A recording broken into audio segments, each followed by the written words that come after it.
We launched this product and my co-founder and I debated whether to order, like a $70,000 or $80,000 purchase order for product, which we thought would last 3 or 4 months. And those are material dollars for a company at our stage. Yeah, sure. We sold out in 4 days. And then we placed a $500,000 purchase order for more product. We didn't have $500,000. We didn't even know how we were going to come up with it, but we just knew we needed that much stuff. What happened then was that our business went from kind of 1 to 10 to 20 to $40 million in months.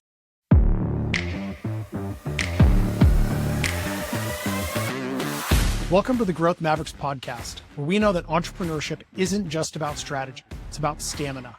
It's about disrupting your default and getting comfortable being uncomfortable so you don't burn out before you break through. I'm your host, Adam Callinan. Let's get to work. Most people look at a successful startup and they see 9-figure revenue, this massive factory and thousands of happy customers. But what they don't see is the days and weeks and months that are just spent straight eating glass. Today on Growth Mavericks, I am joined by Russell Breuer, who is the founder of Spot Tango. Russell's story is the ultimate blueprint for the grind. He went from a private equity career in London and Midtown Manhattan to cooking human-grade dog food in a 700 square foot apartment in the Upper East Side that was being delivered by bike messengers all over New York City.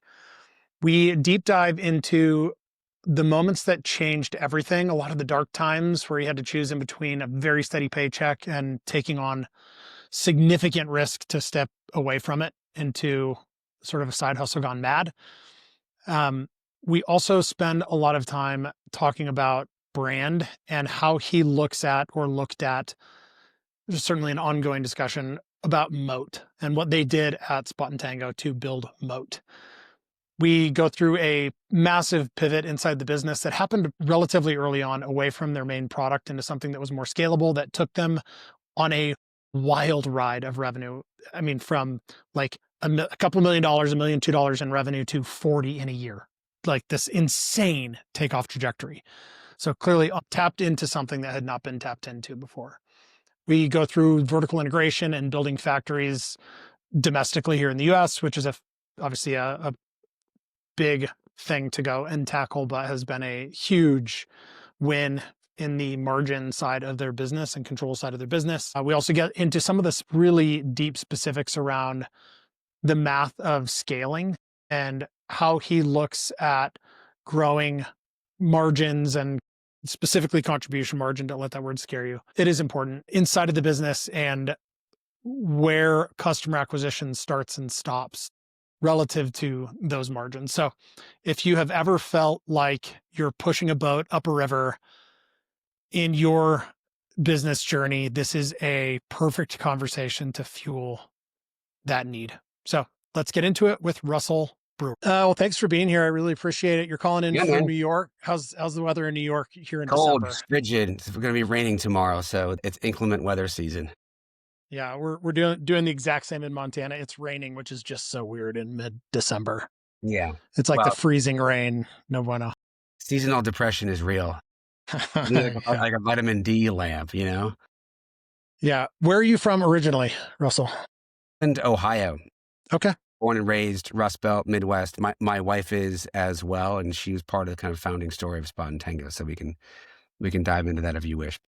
Yeah, originally from Cleveland, saw a family there, and lived in Washington, D.C., then moved to London for 8 years in the UK, working in more of a traditional career path in consulting and private equity, and then moved to New York in kind of 2012 and haven't left. When you went to London, did you go there straight into private equity or did you go to school out there and then end up in private equity? I went there for work. I was with a management consulting firm in the US and they transferred me to their London office. And then from there, ended up in finance. What kind of private equity were you doing? Emerging markets. So dollars invested in places like Sri Lanka, India, like small to medium-sized businesses. Got it. Okay. So fast forward from there, you were in London, came back, ended up in New York. Did you go straight back into private equity? Was that like a company transfer or a new job thing? Yes, it was a company transfer. So my wife and I were dating long distance. Obviously, we've known each other since we were young kids and did the long distance thing and then got transferred back. And so I had kind of the, suit every day, Midtown Manhattan office career path. And her background's in finance as well. In fact, she's still working in this, but the inspiration for everything was Spot Tango related was her mini golden doodle Jack. And she had been cooking fresh human grade meals for Jack using ingredients like ground beef, ground turkey, ground lamb, French cut green beans, brown rice, fruit, veg, would put them in Tupperware containers and then into the freezer. And that was his meal. And in fact, my wife's mother, my mother-in-law, she cooked human grade meals for her dog, George. And so Hmm. ideation is actually my in-laws. I have to give them full credit for the idea. And I've always dreamed of being kind of an entrepreneur and an operator, then took that concept, that product concept, and then we turned it into a business on the side. And then ultimately I've been scaling for the past 8 years. When you moved, there's a lot in there that we're going to dig into. So when you moved back into New York, you were in private equity doing the same thing, emerging markets, just doing it from New York and not London, or doing something different? Yes, effectively. There was two firms that I'd worked for in PE. So yes, it was kind of an international view within both of those companies. Okay, got it. So someone's got a problem, and the problem is that the dog food on the shelves that we're buying from the store sucks. So someone solve this is like how all startups happen, right? You generally solve your own problem, and you have this thing and you have this idea, and then you think, I bet other people have the same problem, and we should probably try to find those other people. Is that kind of how it went for you all?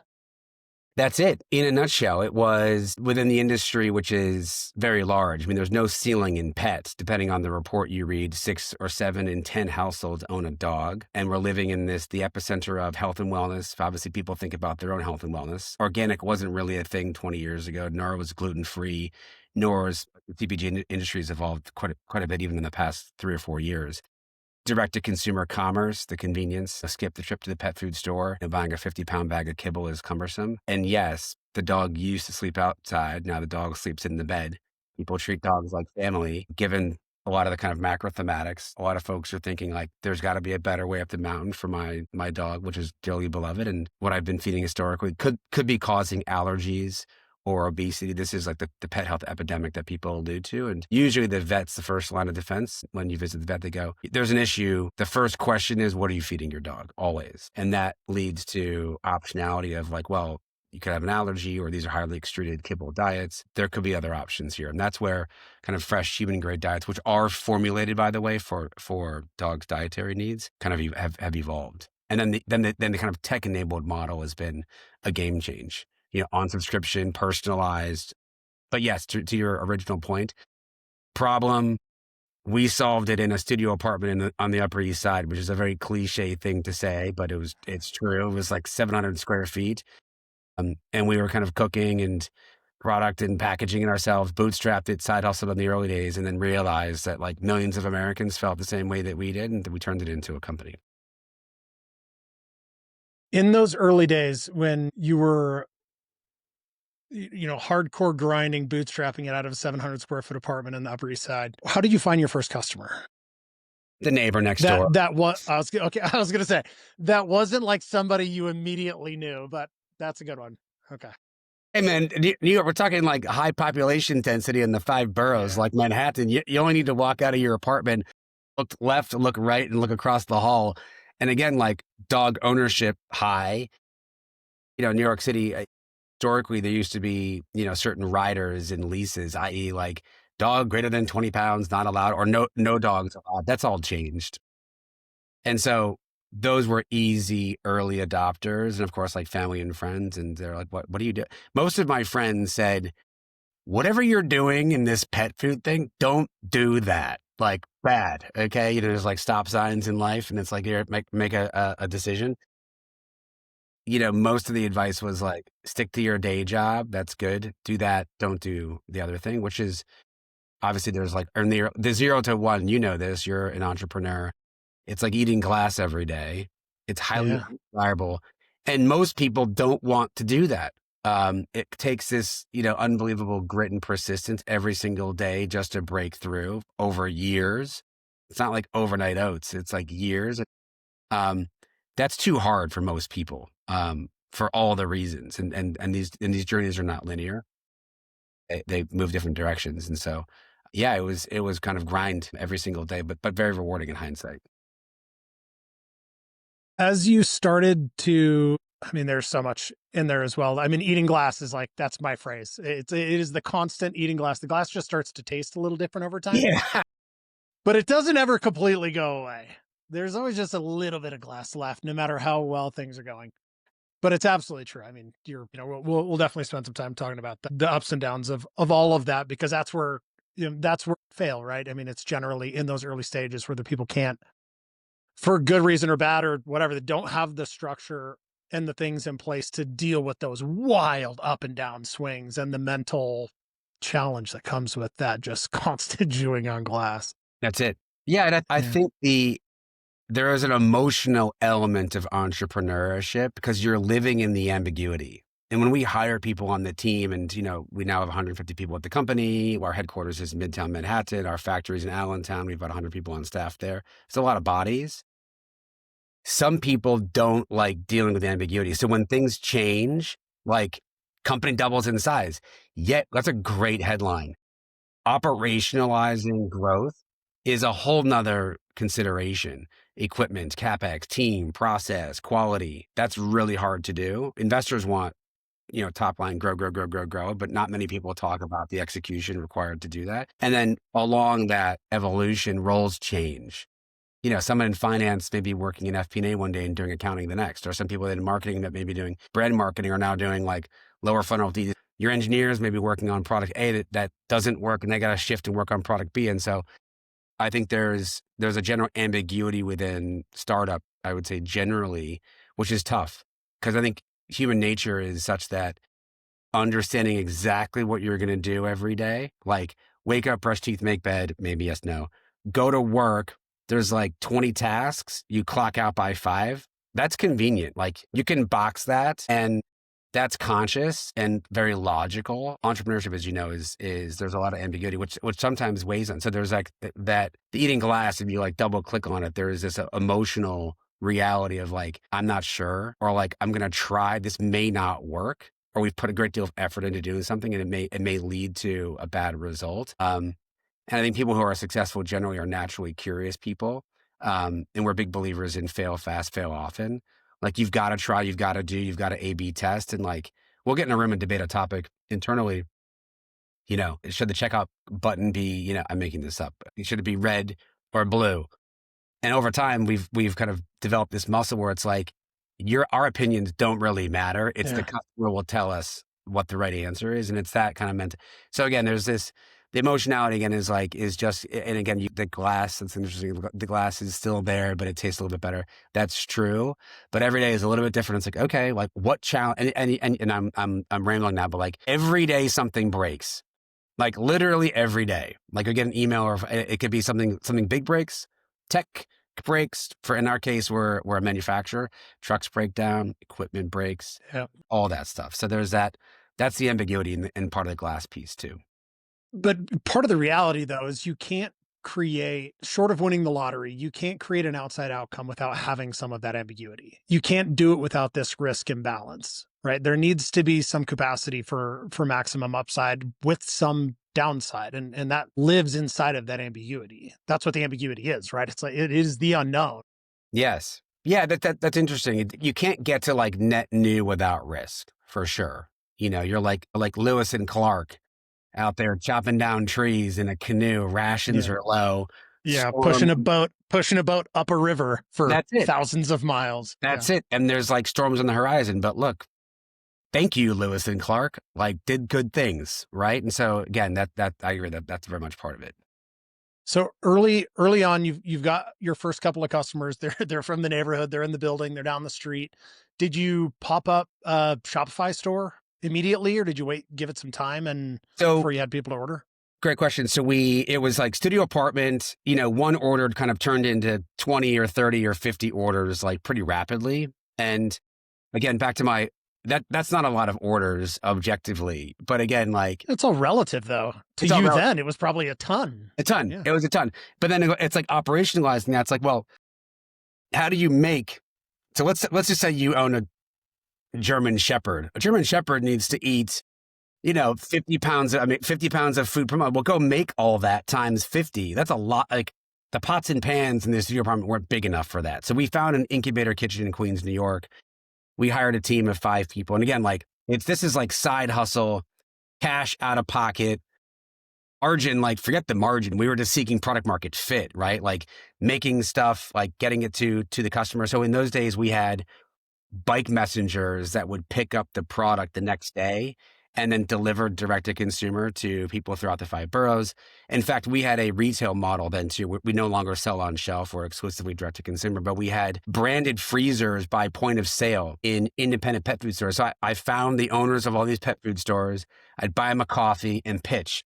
Here's what we're doing. It's better for you. And at that stage, of course, we'd work with the animal nutritionist community and vets to develop these recipes that are complete and balanced for dogs' dietary needs. Pitched the product. It was like drastically different than anything on the shelf. And they're like, yeah, great. We'd love it. Sure, we'd order a case or a pallet or whatever the case. But now it's like, oh, now we got to make all this stuff. And I was in the kitchen. So think of suit in Midtown. I had to get a food handler's license, which is administered in different languages. Now a food handler, that exam teaches you about like the temperature danger zone. Don't put finished product under raw product in the refrigerator, right? So for like QA reasons and pathogen control, et cetera. Yep. The test is actually very difficult. Not everyone passed. So I had to get my license, and I'd leave my office, go to the kitchen and put on, apron, hat, t-shirt. And it was like an 8-hour shift. I used to look at my step count. We'd walk like 6 or 7 miles in this. It was like a 5,000 square foot kitchen. There are other entrepreneurs there building chip companies, cookies, pickles. See, they're selling on shelf at farmers markets. A cool community. And that was like the first iteration of out of the apartment, having messengers deliver and again, so it was kind of this test of e-commerce, small, medium, large offerings in terms of, and then kind of the brick and mortar piece, and had all these bike messengers, which was fine for a while. And I think again, that kind of came to a head because I was still working a full-time job, and so was my wife. And we had 2 young kids. And then it turned into this moment of my wife saying like, look, the side hustle it's real, but like, we both can't do this on the side. Like if we're going to do this, like you've got to do it full time or I'll do it full time, or like it's over. It was actually, I refer to those days as like the dark times. It was like nights and weekends, like 4 a.m. wake up calls. And it was this, some people have asked me in the past, like, well, what kept driving you? I think it was like that desire to win. Like I was in and nothing, even though like the revenues were thousands, not even tens of thousands, like thousands of dollars. Were we making any money? No, we were making no money. We were like losing money, but desire to win. We saw demand and we saw product market fit signal from those in our community. It was like, there's something here. But this thing is happening because the demand is there. We'll figure out all the rest along the way. So did you quit or did she quit? I quit. Okay. So my wife, she has still working full-time finance, and I then found a former co-founder and a founding team, and we've been scaling full-time since 2018. So in summary, we're direct-to-consumer pet health and wellness. We make awesome food for dogs, nothing synthetic, nothing artificial. It's all human grade for family and friends. And over time, we've developed what we call ancillary products. So treats, supplements, and dental care products as well. So it's product platform health and wellness, and it's all delivered to homes across the US. And it's all personalized. So we learn a lot about your dog's weight and activity level, which informs the portions. So the calories consumed per day. And that was a big kind of breakthrough moment. So, and we can kind of talk about the verticalization piece because there was a big shift in the company when we changed into and developed an entirely new category of pet food. Which is another kind of story entirely of how we went from this small incubator kitchen to our own dedicated factory, which was another kind of contrarian, very big lift, but paid off in spades. Yeah. I mean, let's go down that rabbit hole. You had, at what point, I guess for context, maybe from a revenue standpoint, at what point in revenue did you decide to make the decision to add or adjust that vertical? Because this is a problem early stage companies have a lot. They do this way, way too early. Yes. So that is a great question.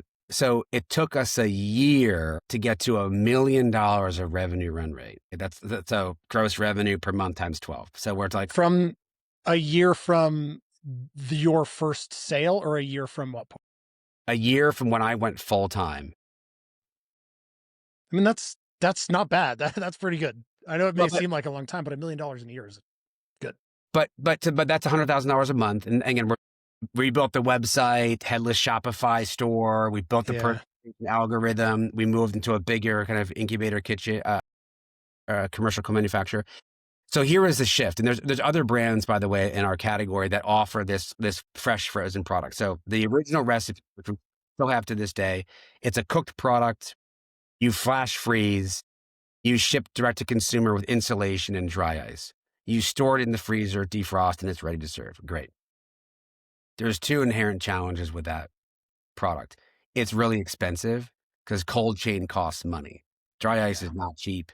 Insulation is not cheap, and it's really inconvenient. So if you forget to defrost your dog's food, you're busy on the go pet parent. It's kind of like game over. You're either like running 100 degrees in the tap in the kitchen, and you're feeding your dog like slightly defrosted product, or I don't know, reaching for a shelf table option. So internally, we thought to ourselves, like, how do we maintain the mission and the integrity of the brand? And that led to what we call unkibble. Same ingredient inputs. We take out the water through a fresh dry process. Mhm. It's freeze drying is the technology. Our process we call fresh dry. But so what you get is a product that can be stored in the pantry. It's shelf stable. We have a personalized scoop. So you're scooping the exact amount of food that your dog needs per meal. And that is unkibble. We launched that product in April of 2020. So we've been around for kind of like 18 months or so. And it was just like, again, we still have the fresh business, but it was like rapid innovation. And to kind of round out the story, we were a 5-person team. I think we all had COVID. I mean, we were laughing because we went remote. We couldn't smell a thing. And we're like, oh, it's COVID. We don't know. We launched this product and my co-founder and I debated whether to order, like a $70,000 or $80,000 purchase order for product, which we thought would last 3 or 4 months. And those are material dollars for a company at our stage. Yeah, sure. We sold out in 4 days. And then we placed a $500,000 purchase order for more product. We didn't have $500,000. We didn't even know how we were going to come up with it, but we just knew we needed that much stuff. What happened then was that our business went from kind of 1 to 10 to 20 to $40 million in months. So we went very rapidly up the growth curve because it's a subscription model. And so if there's strong palatability of product, there's high retention. And there's, as we discussed earlier, there's many dogs in the US. That was awesome and very challenging. I bet. So we went from like 5 customer service tickets a day to 500. We had 2 agents. We went to 25 agents in a matter of weeks. So now you've introduced all this complexity, training, culture, managing people, being responsive to customer, production timelines. We're shipping product all over the US. In fact, we got to a point where we had 6 co-manufacturers working with us concurrently across the US at our peak. And then there was this, introspection of, this is not sustainable, and then everyone says in COVID, people either won or lost on the supply or demand side of the equation. Like we got demand. Supply was very difficult. And any company will tell you that story.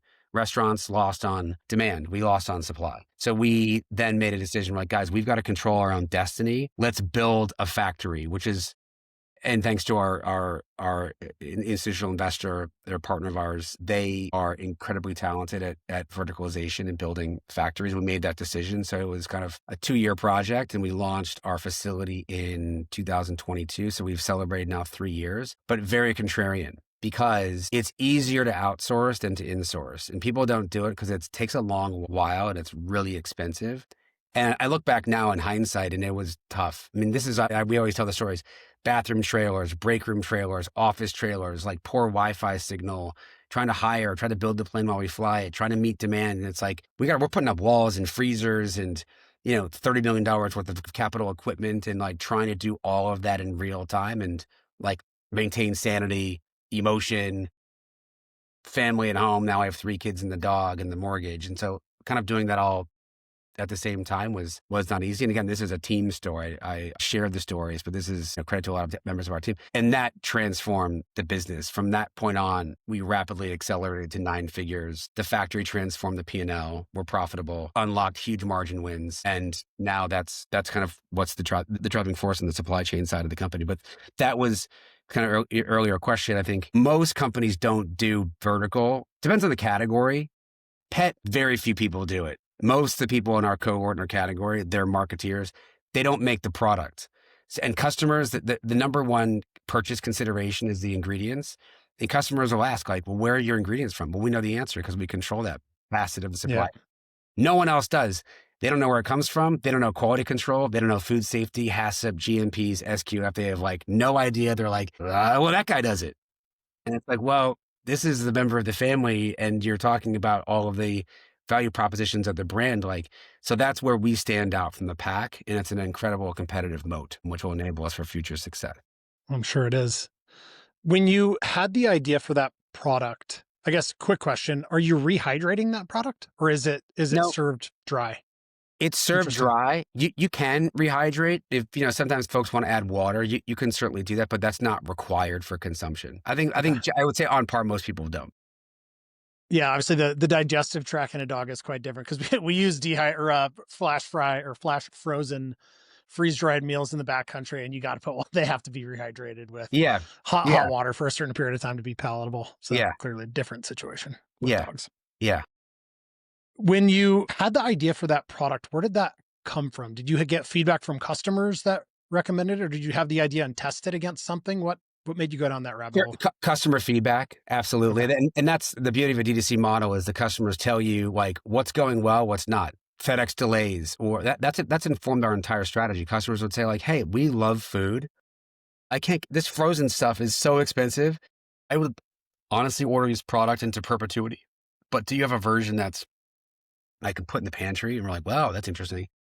And they tell us about supplements. We're like, yeah, we treat and we buy these types of treats. And say, can we do a version that's the Spot Tango way with human grade ingredients? And so it was all of that customer feedback, that whole loop of, and again, these are like in the early days, these are like the like very passionate, low hanging fruit, early adopters who are like puritanical about health and wellness. And they're like, yeah, if you could figure that, like that would be receptive. And so Unkibble plays from a price perspective. It's higher price point than premium kibble, but lower than raw and the fresh frozen. Mm-hmm. We're occupying this white space and we're offering affordable health and wellness. Health and wellness generally is not affordable because health and wellness, you think of Whole Foods, people adoringly call whole paycheck. Most people can't afford that, but the kibble is playing. So again, it was customer feedback. And then the product iteration process, which we've kind of dialed in over time, is like sending out samples. We do feeding trials. We work with several partners that have like 40 or 50 beagles as a breed on staff because they have they're good at because they have like very high palatability, like their olfactory in their noses is like there's like a high sensitivity to like food and flavor. And so if you do like blind taste tests, they'll pick the one that wins generally. And so we use a lot of that data and experience to inform product development. That's fascinating. That's fascinating and kind of funny. That's awesome. A business is like an engine. It needs fuel to run. For consumer brands and pretty much every company on the planet, that fuel is profit. Without it, growth stalls and everything feels harder than it should be. Pentane helps you fine-tune your business and advertising so you're running at peak performance, showing you exactly what's driving your margins, your cash flow, and pricing power. No more wasted time in spreadsheets or guessing what's working, waiting until you get your P&L next month to see if it's good or bad. Just the clarity and direction you need to grow faster, smarter, and with less stress. So if you're running a consumer brand, go to pentane.com and fuel your growth today. Your shift into that vertical where you physically built the factory, there are I guess 2 parts of this. One, was that the first capital that you took into the business? And the second, you mentioned there being this significant positive impact on margin in going vertical like that. How big was that impact? I mean, did you save 30% in COGS or how did you Great question. So qualify that? Yes, we'd raised capital at that stage. So we were kind of further along the capital curve. The early days was kind of family and friends, grandma, uncle, colleagues, myself, et cetera. And then, yes, we'd raise kind of institutional capital but staging appropriately, rounds increase in size contingent on scale and ability to deploy capital. We had reached kind of this escape velocity stage where the growth was so high and CapEx requirements that we obviously we were an attractive opportunity for kind of the fund management community. So yes, we've done that. And then from a margin perspective, like fully load. When we talk about margin, we always use the word like contribution margin. Sometimes people use growth. We use contribution. So it's like, and oftentimes people mention margin numbers where it's like gross and like, depending on the audience, it's like, well, how do you calculate? We load it with like cost of goods sold, pick and pack, shipping, delivery, last mile, like all in. I'm not going to tell you our margin, but I will just say that, 30 plus points, fully loaded on the P&L plus. Yeah. We've done a lot of things along the way over the past 8 years where we like found wins. But, in the early days, we were price takers because we were scaling so rapidly, but working with a variety of partners on the supply chain side that we took what we could get, and we work with meat processors. We work with folks selling vegetables and starches. And so it's a wide array of vendors and suppliers. And when you don't have scale, there's no leverage. You know the game. It's like you show up and it's like, well, can I have, 1,000 pounds? It's like, well, yeah, you're going to pay list price and probably more for that. When you show up and say, I want 5 million pounds, then the conversation's like very different. So I think, and I think for any entrepreneur and founder, like that's part of the journey too. And I think that comes with margin usually unless you're like a SaaS business, but if you're like developing physical product, the margin story comes later as you reach scale and you can unlock those wins. But along the way, you kind of have to eat dirt. Unfortunately, at least that was our experience, and vertical is a big unlock, and there's been other unlocks along the way. But yeah, that was really benefited us economically. Yeah, and so let's clarify to the listener two points here. One is that contribution margin versus gross margin. The definition there, your gross margin is your revenue minus your cost of goods, just the cost to physically make the product and get it to a point where you can ship it to a customer. Your contribution margin is all the other related sales expenses, shipping and fulfillment, credit card fees, Shopify fees, marketing and advertising. I generally put those in a separate bucket because they're more useful to use as fuel, but they are absolutely part of your variable expense structure, which is where your contribution margin comes from.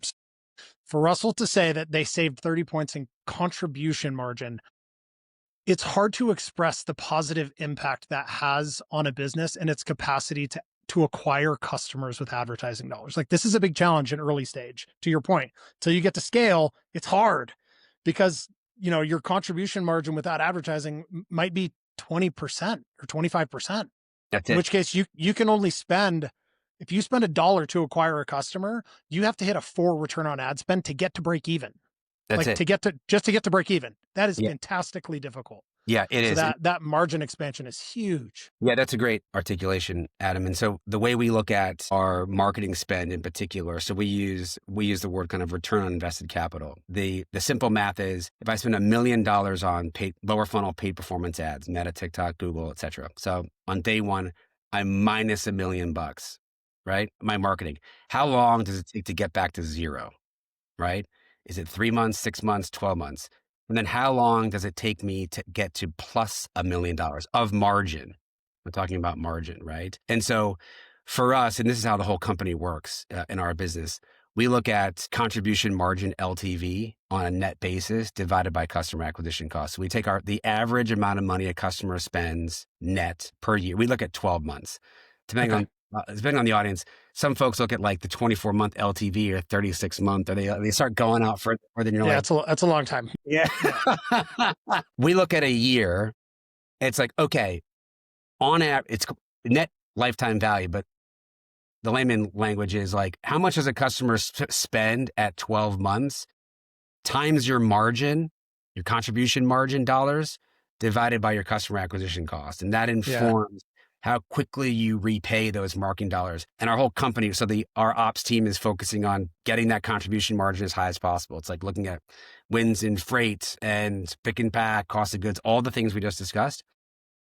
The marketeers are pushing those dollars on paid performance spend, but they're capped. they can't spend dollars if the CAC goes too high. If there's like an Okay. inefficient period of time during seasonality, or if competition's like running deep promotions and like CAC spikes, or there's issues on the website or what have you, like they're capped because we live within this framework and our paybacks are much less than a year. And so marketing will only make those investments when CAC is efficient. And then LTV is really informed by retention and average order value. So retention is our Yeah. customer service team. So customer service is like, and our job as a business is deliver excellent product and overserve customer service. So people can reach us on SMS, voice, email, messenger pigeon, like whatever it is. We respond in like 3 minutes, like high CSAT scores. We want to retain those customers, and obviously they're dogs. And so all of those pieces, and we train people on this, is like day one, like training at the company. It's like we all speak that same language. So when we sit in a meeting and someone says, because a lot of companies figured out in the early days, I refer to this as like DTC 1.0. People have figured out how to grow. Like if you're a digital marketer, you can be selling t-shirts, tennis shoes, hats, whatever. We happen to sell dog food. You can get big, kind of, if you have access to capital, you can build a very Yeah. high revenue run rate business in a very short period of time. Like, great. Are you actually making any money? People like forgot about that. Yeah. And The there's, growth at all cost yeah, it's like, thesis. yeah, Yeah. exactly. So anyway, that's a little bit of just a further explanation of this and how we kind of place contribution margin in the framework of these like other metrics, which is honestly core to any subscription business.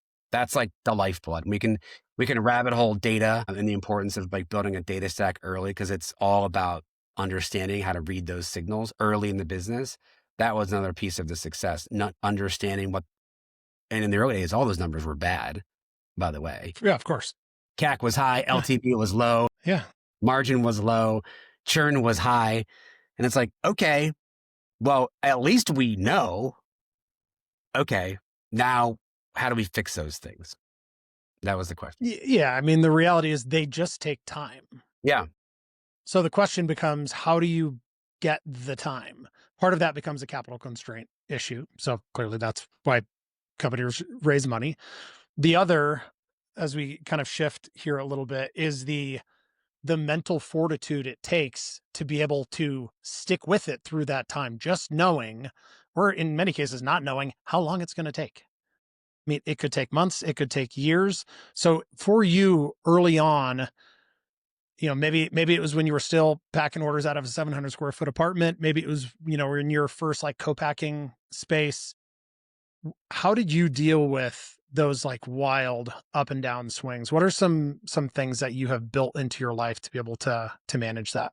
Yeah, no, that's a great question. Over time, I've built up a really strong community of other like-minded founders, folks I've met along the way, and being vulnerable and transparent of like, yeah, I'm really like this is this either a topic or an issue, and like soliciting feedback. I think that's knowing that you're not going it alone, I think is really valuable for folks, and like talking it through. I think oftentimes people are like, they're stuck in the cube with their computer going, oh my God, how do I figure this out? It's like, you can airing it out. It's healthy. It's like you unburden yourself.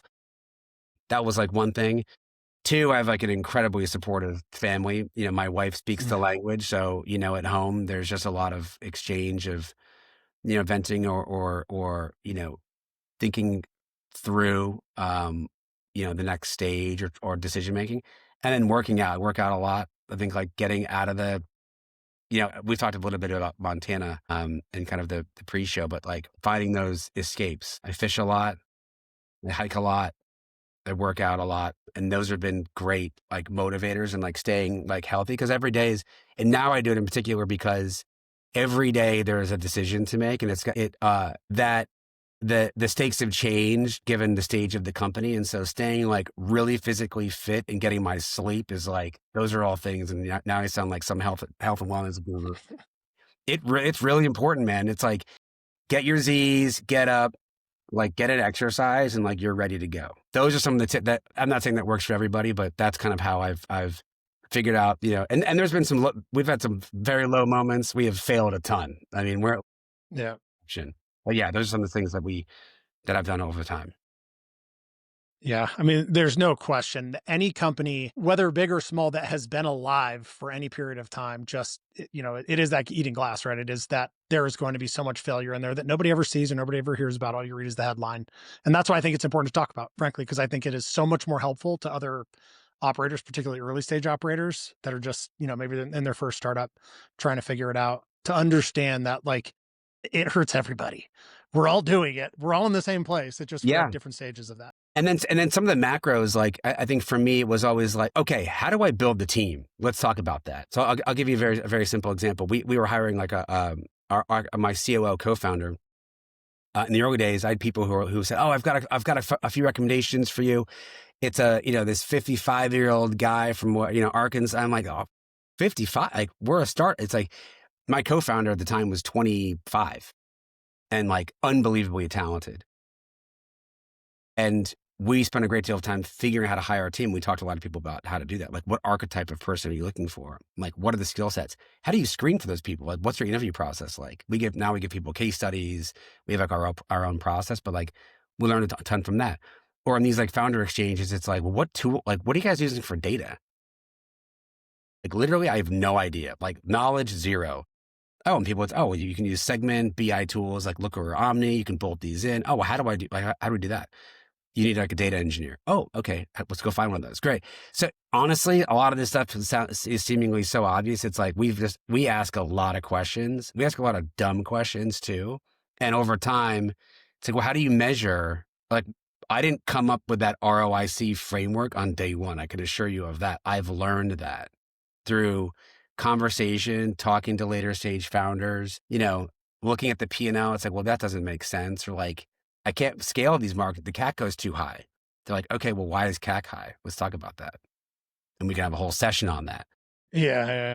But it's those things. We're like, okay. And then there have been so many tools. We even do it now. I had to call a founder friend of mine an hour ago talking about capital strategy, and we're just sharing like war stories. Okay, cool. Ask a lot, like the 15-minute call. It wasn't like a 3-hour, no. 15 minutes. Hey man, I got like 10 questions. You have like 15 minutes? He's like, yeah, let's roll. I got what I need. I'm out. And I do that a lot too now. If folks want to meet for a coffee or have a chat, like to share war stories, I'm also a resource. So that's part of the kind of community. I think there's kind of shared learning there. Yeah, this is super important. Very last question. For your community, when you first found it, can you define what you mean by community? Was that an organization, like an Ecom Fuel thing, or how did you define that first community? That's interesting. No, it wasn't like an incubator or like a formal, group or association. It was that one of our early investors brought some other founders to the table, and through them, and I would kind of cold outreach folks. And so it was ad hoc. It was kind of like hand to hand combat. I certainly, if there was I would have gravitated towards if there was and there are a number of them now, but maybe fewer when we started the company, where it's like, hey, here's access to a community and these people know some stuff, I probably would have gravitated towards that. Yeah, there are a few really good ones and a boatload of really bad ones. So yeah, so like all things, you got to be careful where you choose to spend your time. But so where do you want people to find you in Spot and Tango? Yeah, amazing. It's spotandtango.com for the core business. And then we recently launched a brand called Pup Gum. It is gum for dogs. It's a new novel dental care product we launched about 5 months ago. So if your dogs have periodontal disease or bad breath in particular, that's the solution. All delivered direct to consumer. Awesome. We'll make sure those links end up in the show notes. And yeah, this has been amazing, Russell. Congrats on the adventure. I deeply appreciate the being honest and all of the horror stories and lows that we did not talk about that surely you have got to experience. Episode 2. Yeah, exactly. Cool. Thank you, Adam. That was really fun. Enjoyed the conversation. Yeah, likewise. Thanks. A huge thanks to our guests today. Don't forget, this is powered by Pentane Financial and Advertising Command Center for Consumer Brands. Stop what you're doing, put your phone down, walk away from the computer screen, go outside, get some air, do something hard, push your limits, get uncomfortable, become more durable and more resilient, create the stamina required to get through those entrepreneurial barriers, stay in the game for as long as you can, and we will see you next time.